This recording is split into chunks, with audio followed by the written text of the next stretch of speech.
The oxygen which enters the alveoli with the air is met by cells responsible for transporting it at the moment it mixes with the blood.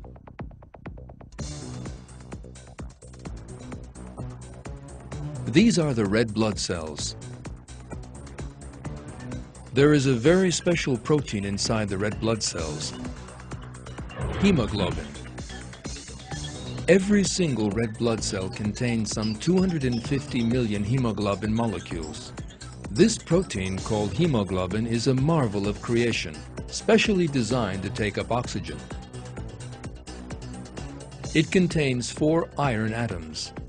These atoms attract oxygen like a magnet, and thus oxygen sets out on its long journey in the blood. When it reaches the tissues in need of oxygen, hemoglobin's power to bind to iron is reduced thanks to a number of specially designed subsystems.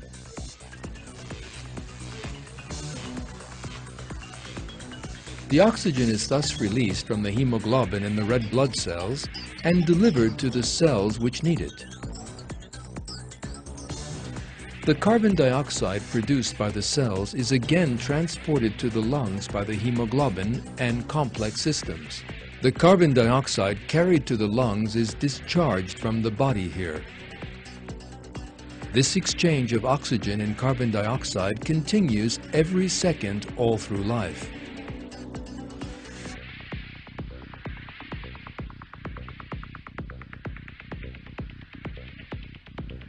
Let us now have a rather closer look at the system.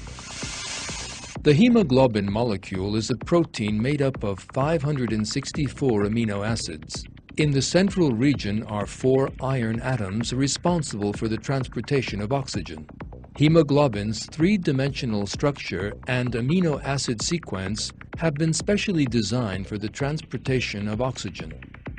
An alteration to any one of these amino acids or to the 3-dimensional structure of hemoglobin would mean that it is unable to carry oxygen and fulfill its duty. Yet, as well as hemoglobin, the subsystems that work with it also possess a flawless design.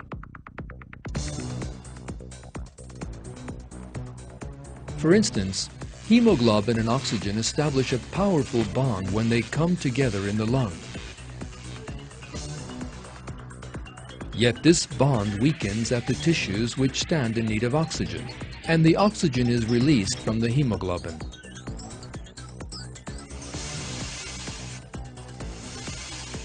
The system has been planned down to the finest detail. If the bond between oxygen and hemoglobin in the lung were not sufficiently powerful, then the oxygen would not combine with the hemoglobin, in which case it could not be carried to the tissues which need it. Those tissues would start to die.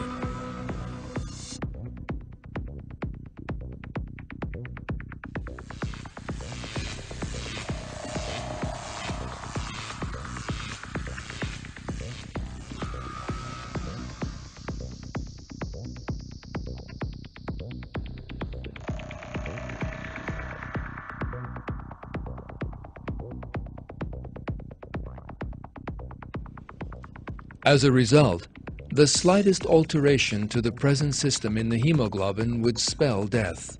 In fact, cyanide, one of the strongest known poisons, kills by attaching itself to the hemoglobin molecule and preventing it from performing this very function.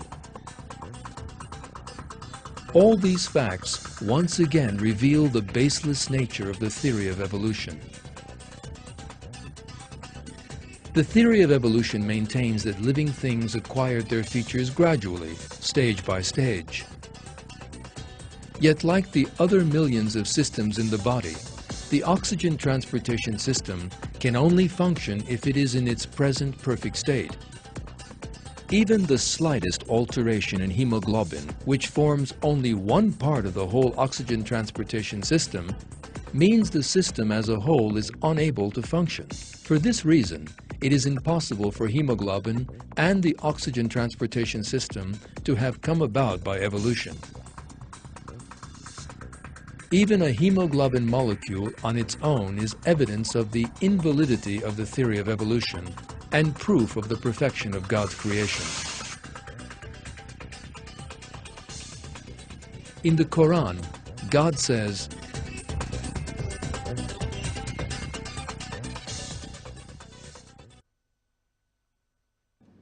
"And in your creation and all the creatures He has spread about, there are signs for people with certainty."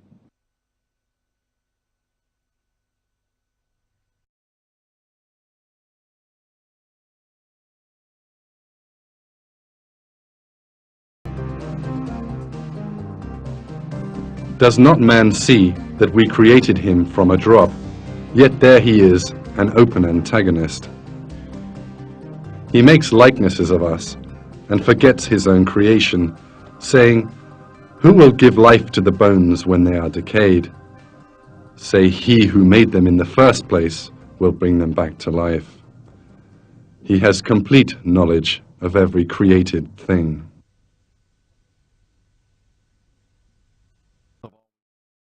أرأيتم إن كان من عند الله ثم كفرتم به من أضل ممن هو في شقاق بعيد فنريهم آياتنا في الآفاق وفي أنفسهم حتى يتبين لهم أنه الحق أولم يكف بربك أنه على كل شيء شهيد